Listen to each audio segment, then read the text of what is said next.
Olá pessoal, tudo bem? Dando continuidade então ao nosso curso de Cálculo Diferencial Integral 1, a gente vai agora ter uma sequência de aulas uma sequência de vídeos, desculpa, né, que representa algumas aulas para a gente poder discutir aplicações de derivada, tá bom? A ideia aqui é que a gente recorde a origem do conceito de derivada, né? Se vocês lembrarem, a gente trabalhou com a ideia de derivada com a seguinte relação: a gente organizou o nosso pensamento considerando a derivada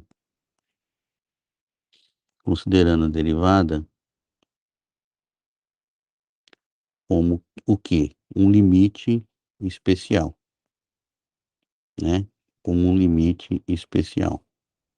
E aí a gente eh, trabalhou com alguns conceitos, a gente trabalhou com algumas eh, modelagens que eram importantes, mas todos eles partiam do seguinte princípio, partiam da seguinte relação: supondo que eu tivesse uma curva, então aqui ó, vou para esse desenho aqui ó, supondo que eu tivesse uma curva f de x, ou seja, uma curva que represente uma função, né? E aí a gente volta na discussão de que função é um modelo matemático, é um modelo que a gente vai trabalhar ao longo do nosso dia a dia.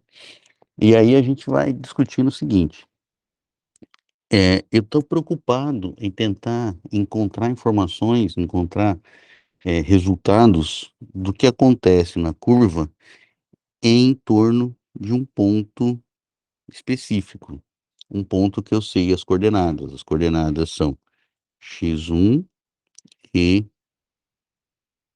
y1, que no caso meu, nesse caso que a gente está colocando aqui, nada mais é do que f de x1, tá bom?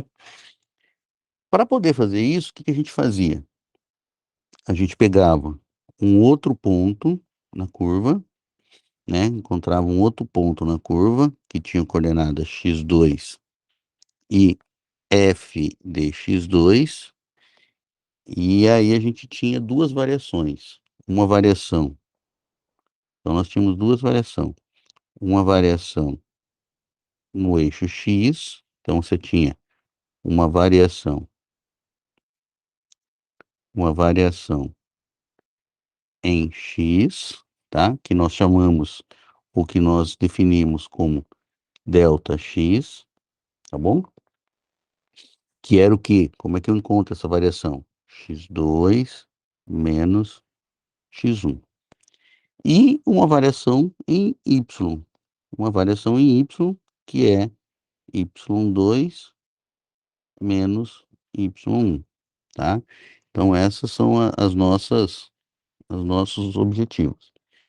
E aí, o que que a gente fazia para poder usar o conceito de limite? A gente pegava e diminuía essa variação aqui, ó, a gente ia diminuir diminuir essa variação para poder avaliar o que acontecia com a variação em y. De tal forma que quando a gente tendesse esse delta x para zero, fizesse tender a zero, nós íamos encontrar uma reta que tangenciava o ponto meu de interesse, x1, y1, e a gente tinha uma coisa que era o quê? O coeficiente angular dessa reta. Então essa era aquilo que nós chamávamos do quê? De taxa instantânea de variação, ou variação instantânea simplesmente. Essa era a ideia do nosso conceito, né, por que que a gente trabalhou com limite. Agora, como é que eu calculo essa taxa aqui, ó? Como é que eu calculo essa taxa? Ou como é que eu calculo o coeficiente angular? Se eu tenho um triângulo retângulo, que é o que nós temos aqui, ó. Se eu tenho um triângulo retângulo, certo? Que é o que nós temos aqui, como é que eu calculo esse coeficiente, essa medida aqui? Eu vou chamar de medida do triângulo retângulo. Essa medida aqui, ela na verdade, ela tem um ângulo, né? Na verdade, esse cara aqui tem um ângulo θ, que a gente se lembra lá da trigonometria. E esse ângulo θ, eu consigo calcular a tangente do ângulo θ como quem? Como o cateto oposto, cateto oposto, dividido pelo cateto adjacente. Então você tem, ó, cateto oposto dividido pelo cateto adjacente. Vamos lembrar quem que é, nesse triângulo que nós estamos mexendo aqui, o cateto oposto. O cateto oposto é quem? É o delta y. E o cateto adjacente é o delta x. Então a gente pega essa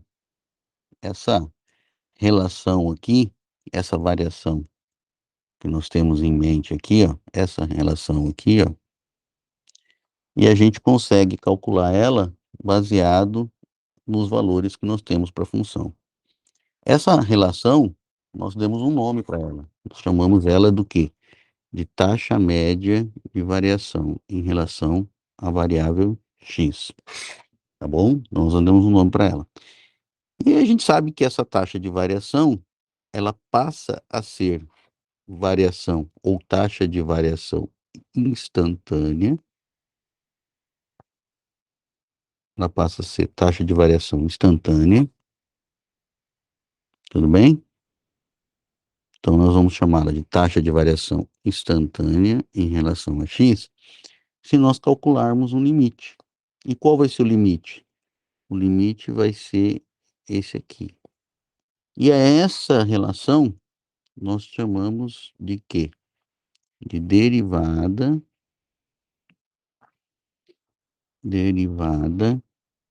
da função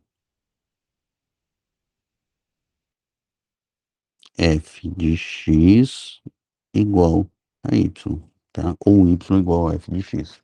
Então, isso é toda a brincadeira nossa partiu desse princípio aí. Ou seja, a gente encontra aquilo que nós vamos chamar de taxas de variação, e aí a gente vai entender o que essas taxas de variação representam, tanto nas ciências naturais quanto nas sociais. E mais, a gente vai trabalhar com essas taxas de variação de tal forma que elas sejam instantâneas, ou seja, que eu possa pegá-las e trabalhar para obter informações sobre as funções. Obter informações sobre as funções e obter informações sobre o quê? Sobre os nossos modelos. Tudo bem? Então aí a gente começa a brincadeira. Só para a gente lembrar e exercitar um pouquinho da nossa relação aqui, ó. O que acontece quando a gente trabalha com física? Né? Nós podemos encontrar várias outras. Eu estou trabalhando com a física aqui, com a parte bem inicial da física, que é aquilo que nós chamamos de cinemática. Tá bom?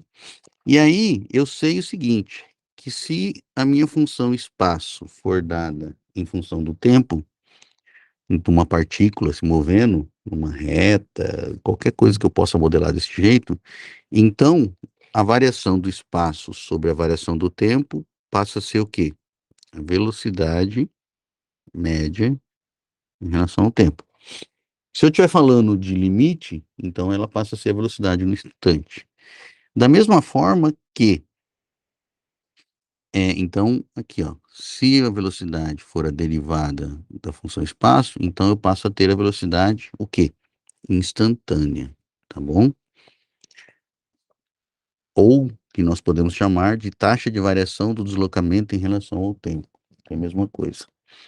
Se nós falarmos de variação instantânea ou taxa de variação instantânea da velocidade, nós passamos a ter o quê? A aceleração. Então, a aceleração é a derivada da velocidade, ou derivada segunda da função espaço. Então, só para retomar um pouquinho dessa ideia, o que a gente sabe? Se f de t, que é igual a s, for função espaço, então, o que a gente sabe? O que a gente viu ao longo dessas aulas? Então, a derivada do espaço com relação ao tempo passa a ser o quê? A v de t, que é função velocidade, tá bom? E a derivada segunda do espaço com relação ao tempo, que é igual à derivada de v com relação a t, passa a ser a aceleração com relação ao tempo. Passa a ser o quê? A função aceleração. Bem, então essa é a primeira relação que nós vamos ter. E aí a gente vem para o exemplo, então. Como que a gente vai calcular esse exemplo aqui? A posição de uma partícula é dada pela equação. Então nós temos uma equação que nós sabemos que é a equação espaço, correto? Todo mundo conhece essa equação aqui, a gente já resolveu vários problemas com ela. Relação espaço. Então, o item A, ele encontra a velocidade. Quem que é a velocidade para o tempo t? É a derivada do espaço com relação ao tempo. Quem que é a derivada do espaço? Vamos derivar cada um deles, né? Derivada de t elevado ao cubo com relação a t é o quê? 3t ao quadrado. Menos 6 vezes derivada de t ao quadrado. Passa a ser o quê? 2 vezes t. Tudo vezes aqui, tá? Mais 9 vezes a derivada de t, que é 1. Então, daqui a gente tira o quê? Que a velocidade em função do tempo é igual ao quê? Essa derivada aqui. Quem é essa derivada aqui? Essa derivada aqui passa a ser 3t ao quadrado menos 12t mais 9. Essa aqui é a minha função velocidade. Qual a velocidade depois de 2 segundos? E depois de 4 segundos? Então, nós sabemos o quê? O item B. Calcule a velocidade para t igual a 2. O que é a velocidade para t igual a 2? Passa a ser substituir naquela equação, nessa equação aqui, ó, o tempo 2. Então, passa a ser 3 vezes. Eu vou até fazer com uma cor diferente aqui para a gente entender, tá? Só desse momento. Isso vai ser o quê? 2, certo? Menos. Ó, vou fazer devagarzinho para a gente não ter problema. Menos. Então, é 2 ao quadrado menos 12 vezes mais 9. Quem que é 12 vezes quem? 12 vezes o 2. Ó, o que que eu fiz, pessoal? Só retomando, eu usei o tempo igual a 2 segundos, tá bom? Usando o tempo igual a 2 segundos, então nós sabemos o quê? Que a velocidade para 2 passa a ser o quê? 3 vezes 2 ao quadrado é 4, menos 12 vezes 2, 24, mais 9. Ou seja, a velocidade para 2 é igual a 12 menos 24 mais 9. Ou seja, a velocidade para 2 é igual a 22, 12 mais 9 são 21. 21 menos 24 menos 3 metros por segundo. Tudo bem? Então, essa aqui é a minha velocidade. Se ele quer saber para 4, é a mesma coisa. Se ele quer saber para 4, então o que ele quer saber? Ele quer saber a velocidade para 4 segundos. Então, eu vou fazer direto. 3 vezes 4 ao quadrado, menos 12 vezes 4, mais 9. Ou seja, daqui vai sair 3 vezes 4 ao quadrado é 16, menos 12 vezes 4 é menos 48, mais 9. Então, daqui vai ficar o quê? 3 vezes 16, 30 com 18, 48. 48 menos 48 mais 9. Cancela, ou seja, a velocidade para 4 passa a ser igual a 9 metros por segundo. Tudo bem? Se quisesse calcular a aceleração, seria derivar de novo e aí a gente ia encontrar uma fórmula para aceleração. Aí ele pergunta o seguinte: quando que a partícula está em repouso? O que é o repouso? O que é o repouso? O repouso é a velocidade for igual a zero. Como ele falou quando, ele quer saber o tempo, tá bom? Então, o que nós vamos fazer? Nós vamos fazer o seguinte: eu quero saber quanto vale o tempo para a velocidade nesse tempo for igual a zero. Isso aqui quer dizer o quê? Isso quer dizer repouso, tá? É isso que nós vamos calcular. Então, daqui eu vou ter que pegar a minha equação da velocidade. Quem que é a minha equação da velocidade? 3t ao quadrado, então ficou 3t ao quadrado, menos 12t, menos 12t, mais 9, e isso é igual a zero. Ó, eu só traduzi essa equação aqui, tá? Ó, velocidade do tempo igual a zero. E aí eu tenho uma equação do segundo grau, né? Essa equação do segundo grau, o que ela quer dizer?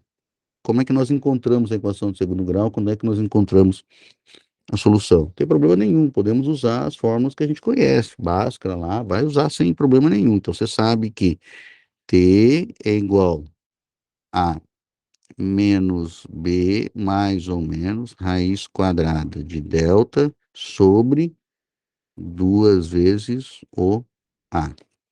Lembrar que o delta aqui é igual a B ao quadrado menos 4 vezes A vezes C. Tá bom? Pessoal, eu vou deixar essa continha para vocês fazerem, tá bom? Isso aqui fica como exercício para vocês fazerem em casa. Eu vou ficar respondendo aqui aquilo que é muito tranquilo para gente. Tá legal? Aí a gente vai para o segundo problema. E um problema muito legal que a gente vai trabalhar aqui é o chamado problema de biologia para falar de crescimento do número de indivíduos. Então, vamos tentar trabalhar com esse modelo daqui no próximo vídeo nosso, tá legal? Um abraço e até próximo encontro.